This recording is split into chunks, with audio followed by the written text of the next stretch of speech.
अजीज़ान अमन, आपको आपके भाई आदिल राजा का सलाम पहुंचे। मैं आपको खुश आमदीद कहता हूं। सोल्जर स्पीक्स के ऊपर आज 5 फरवरी 2026 है। पाकिस्तान के अंदर और इस वक्त इंडिया के अंदर इस वक्त शाम का वक्त होगा, लेकिन मैं जिस वक्त ये रिकॉर्डिंग कर रहा हूं तो तकरीबन 4 बजने में चंद मिनट बाकी हैं। आपको पता है कि मेरे ऊपर जो हमला किया गया और शहजाद अकबर के ऊपर जो हमला किया गया क्रिसमस ईव के ऊपर, और शहजाद अकबर के बाद उसके बाद दोहरा और तेरह हमला किया गया। मैन के काबू जाहिर बात है नहीं आया, लेकिन उसके बावजूद दोनों हमलों को यकसर एक ही सोफिस्टिकेटेड और प्लान्ड अटैक कंसिडर करते हुए काउंटर टेररिज्म पुलिसिंग ने वो कैम्ब्रिज शायर की पुलिस से और जो मेरी साउथ ईस्ट की जो टेम्स वाली पुलिस काउंटर टेररिज्म पुलिस है उससे केस लेके सेंटली स्कॉटलैंड यार्ड के काउंटर टेररिज्म यूनिट जिसको SO15 कहते हैं उसने ये केस ले लिया था। गुज़िश्ता रोज मैंने आपको बताया कि इससे पहले 4 फर्द जुर्म आयद हो चुकी हैं तकरीबन 7 गिरफ्तारियों के बाद, और उनमें 3 तो कहा जा रहा था जो आम इस्तिलाह यूज की जाती है फुट सोल्जर्स की, और एक मास्टरमाइंड के तौर के ऊपर लुई रीगन जो कि 25 साल यूनिवर्सिटी स्टूडेंट है, Christ church Canterbury Christ church university का, दुबई उसका बहुत ज्यादा आना जाना भी था। उसने वो वहां पे आया था, पिछली पेशी के अंदर फर्द जुर्म उसने जमानत भी मांगी थी, लेकिन जज जो वहां पे मैजिस्ट्रेट थे, डिप्टी चीफ मैजिस्ट्रेट टैन इकराम ने कहा कि ये hitman for hire for violence का केस है और इसमें मैं नहीं दे सकता बेल इसको। और इस चीज को लेके बयानियां तरोड़ने मरोड़ने की इस वक्त मैं बड़ा हैरान होता हूं पाकिस्तानी उर्दू में चलने वाले उन मीडिया आउटलेट्स पे जो कि वाजे तौर के ऊपर जिनका कनेक्शन ISI या ISPR के साथ है। कोई उन्होंने यहाँ पे जो है चुड़ैलें, फाहिशा किस्म की औरतें, औरत, कोई इस तरह के मर्द जो अपनी रूह बेच देते हैं, जिस्म बेच देते हैं, सब कुछ बेच देते हैं, उन लोगों को चंद टकों के ऊपर रखा हुआ और अपना ईमान बेच रहे हैं और वो बयानियां बनाने की कोशिश कर रहे हैं। पहले कहते हैं चोरी है, फिर कहते हैं नहीं ये कोई पैसे का लेन देन है, हालांकि इंटरनेशनल मीडिया इसके ऊपर रिपोर्टिंग कर रहा है। बहरहाल वो लोग तो जो बरतानिया में यहाँ पे कर रहे हैं उनके ऊपर तो कंटेम्प्ट ऑफ कोर्ट की प्रोसीडिंग्स शुरू हो चुकी हैं, मैं आपको ये ब्रेकिंग न्यूज बता दूं। लेकिन वाजे तौर के ऊपर आज एक अहम तरीन मोड़ आया जब मास्टरमाइंड जो यूनिवर्सिटी स्टूडेंट 25 साल लुई रेगन था उसके साथ प्रेजेंट किया गया, उसी के वालिद को आज चार्ज किया गया और उसके वालिद का नाम मार्क रेगन था। और मार्क रेगन का थोड़ा बेसिक अगर अब यहाँ पे, और उसके साथ एक और भी जो है वो आसिफ साहब को, जी आसिफ अफसर को पेश किया गया। ASIF वैसे तो आसिफ होता है, लेकिन यहाँ पे अक्सर औकात जो है वो आसिफ को आसफ और खाला को हाला और इस तरह कर देते हैं, तो उसी चक्कर के अंदर जो है वो ASAF की उनकी स्पेलिंग है, उनको चार्ज किया गया। 3 लोगों को आज मजीद चार्ज किया गया। मुझे 3 तारीख को बताया गया कि 5 लोगों को हमने गिरफ्तार किया। अपने मीडिया पे खबर नहीं ब्रेक करनी, हम खुद ये खबर ब्रेक करेंगे। कल रात मेट पुलिस ने खबर ब्रेक की और आज 3 मजीद लोगों को चार्ज करके प्रेजेंट किया गया। मीडिया रिपोर्टिंग के मुताबिक, प्रेस रिपोर्टिंग के मुताबिक, तफसीलात कौन लोग हैं वो तो मैं बता चुका हूं, लेकिन जो मास्टरमाइंड तो नहीं कहना चाहिए क्योंकि वो अभी तक प्रूव नहीं हुआ, एलिगेशन है, एक्विजिशन है। लेकिन लुई रेगन को अगर मास्टरमाइंड कहा गया है तो उसके वालिद मार्क रेगन यहाँ पे दोबारा एक दफा जो है वो आए और इनके ऊपर पहले भी क्रिमिनल कनेक्शन हैं। और दूसरा पाकिस्तानी कनेक्शन जो है वो आसिफ अफसर जो है, आसिफ अफसर साहब भी इससे पहले क्रिमिनल कनेक्शन हैं। और हमारी इतलात जो रिपोर्ट की गई हैं, जो मीडिया ने रिपोर्ट की हैं, वो रिपोर्ट किया है कि ये लोग जेल में भी पहले रह चुके हैं, इकट्ठे रह चुके हैं। और मार्क रीगन जो कि लुई रीगन का बाप है, उसका अगर आप सर्च करें लुई रीगन बर्मिंगम में, तो ये बंदा जो है जिसको कंट्रोलिंग माइंड कहा गया था, हिटमैन फॉर हायर कहा गया था, सेकेंड ईयर स्टूडेंट था स्पोर्ट्स और एक्सरसाइज साइंस का कैंटरबरी क्राइस्ट चर्च यूनिवर्सिटी में, ये इसका बैकग्राउंड था। और कहा गया था कि जिसकी कोई प्रायर कन्विक्शन नहीं है और ये बड़ा अच्छा बच्चा है, बीबा बच्चा है, लेकिन जज ने कहा था कि नहीं ये hitman for hire for violence का केस है, मैं इसको जमानत नहीं दे सकता। उसके वालिद साहब को मार्क रीगन को जो है वो भी आज फर्द जुर्म आयद कर दी गई 1970 की इनकी पैदाइश है और ये जो है इनका जो सेम एड्रेस है और इनके ऊपर इससे पहले एक क्रिमिनल केस हेरोइन इंपोर्टेशन का पाकिस्तान से और स्टोलन आर्ट कलेक्शन का इनके ऊपर केस है। 44 किलो हेरोइन इन्होंने पाकिस्तान से मंगवाई थी, इससे पहले इनके ऊपर केस है। आप देख लीजिए।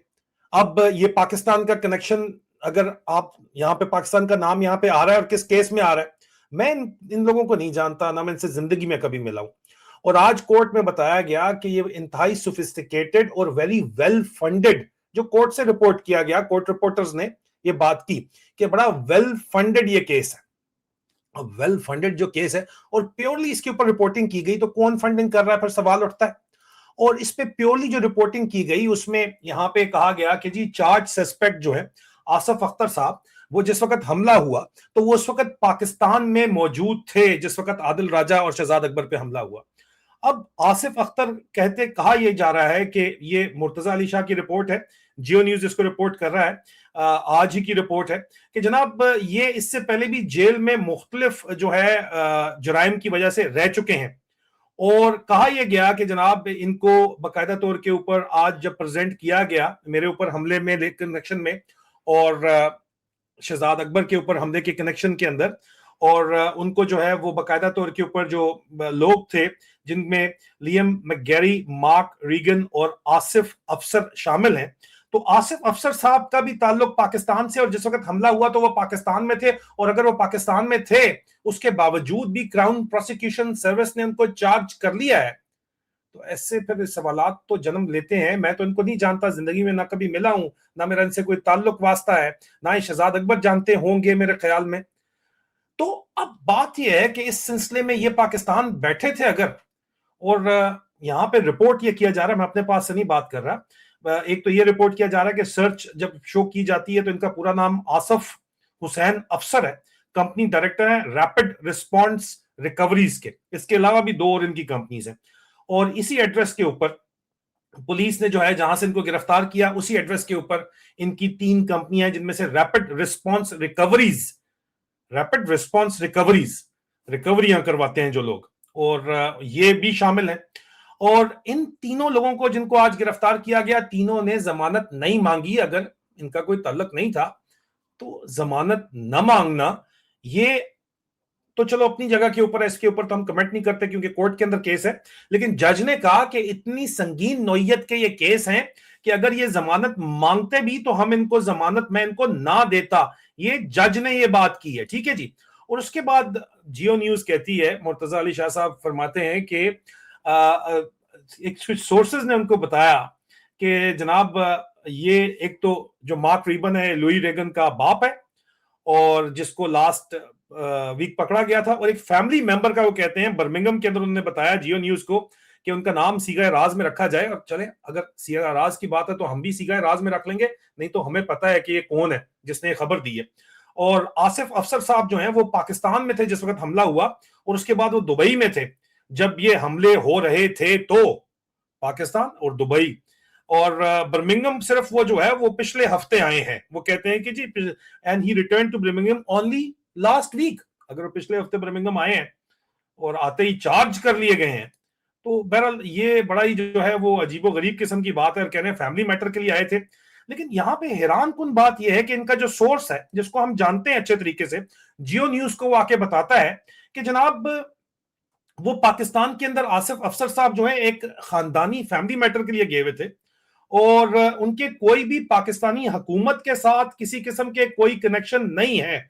वो कहते हैं कि he has no connection with any government and is not linked with these attacks, और उनका इन हमलों से ताल्लुक नहीं है। बड़ी हैरान कुन बात है, फिर भी उनको चार्ज कर लिया गया। आसिफ अफसर वापस UK 2nd week of January में आए, ये भी बताया गया। भाई काउंटर टेररिज्म पुलिस ने फिर भी उनको चार्ज कर लिया, बड़े अफसोस की बात है। ये तो फिर बड़ी ज्यादती हो रही है जी, इस तरह तो अगर ये बात मान ली जाए तो। लेकिन जाहिर बात है अगर क्राउन प्रोसिक्यूशन सर्विस और लंदन की काउंटर टेररिज्म पुलिस इनको चार्ज कर रही है तो कुछ तो उनके पास होगा कि जज ने ये कहा और यहीं पे रिपोर्ट किया गया कि जो संगीन नौयत है इन केसेस की, उसमें अव्वल तो ये जमानत मांग नहीं रहे, और अगर ये जमानत मांगते भी तो मैं ना देता, जो कि यहाँ पे रिपोर्ट किया गया है। ठीक है जी। अब यहां पे रिपोर्टिंग होनी चाहिए, और जो मैं कर रहा हूं वो रिपोर्टिंग कर रहा हूं, लेकिन जाहिर बात है कि कुछ लोग बहुत ज्यादा शदीद हमारी इतलात के मुताबिक परेशान है और वो बयानिए की जंग जीतना चाहते हैं। खासतौर के ऊपर उनको लगता है कि आदिल राजे का बयानिया इससे हटके जो है, हमने मिलियंस ऑफ पाउंड, ये इससे हटके, इस केस के हटके हमने millions and millions of pound खर्च किया। जाहिर बात है आपके पास है, हराम का पैसा भी है और अवाम का पैसा भी है, वो आप खर्च करते हैं। लॉफेयर पे भी खर्च किया, हर तरह से खर्च किया, उसके बाद भी इसका बयानिया क्यों चल रहा है?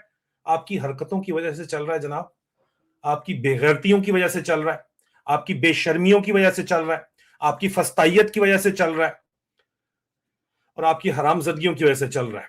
ठीक है जी, ये सीधी सी बात है, इसमें किसी को कोई शक नहीं होना चाहिए। मजीद उन्होंने इसके ऊपर रिपोर्ट की कि इससे पहले भी जो है वो लोग पकड़े जा चुके हैं, और इससे पहले भी ये मामला जो हैं, जो इससे पहले लोग पकड़े जा चुके हैं, चार्ज हो चुके हैं। अब ये टोटल अब तक 7 लोग चार्ज हो चुके हैं, और कोर्ट से रिपोर्ट ये किया गया कि मजीद गिरफ्तारियां भी मुतवक्को हैं, और चार्ज, कोर्ट ने ये रिपोर्ट किया कि मजीद चार्ज भी किया जा सकता है। तो ये कितना बड़ा नेटवर्क था जिसमें कोर्ट में प्रोसिक्यूशन ने कहा, कोर्ट रिपोर्टर के मुताबिक, कि ये एक बहुत ही सोफिस्टिकेटेड, संगीन नौयत का और वेल फंडेड पैसा बेतहाशा इसके ऊपर लगाया गया है, इस अटैक के ऊपर जो मेरे और शहजाद अकबर के ऊपर किया गया है। लेकिन तदबीर करने वालों को नहीं पता कि सबसे बड़ा तदबीर करने वाला ऊपर बैठा है। सदा बादशाही सोने रब दी है। दिस वॉज द रिपोर्टिंग, और अपडेट मैं आपको देता रहूंगा। अपना ख्याल रखिए, बहुत जल्द दोबारा मुलाकात होती है। खुदा हाफिज। सब पढ़े जान गए।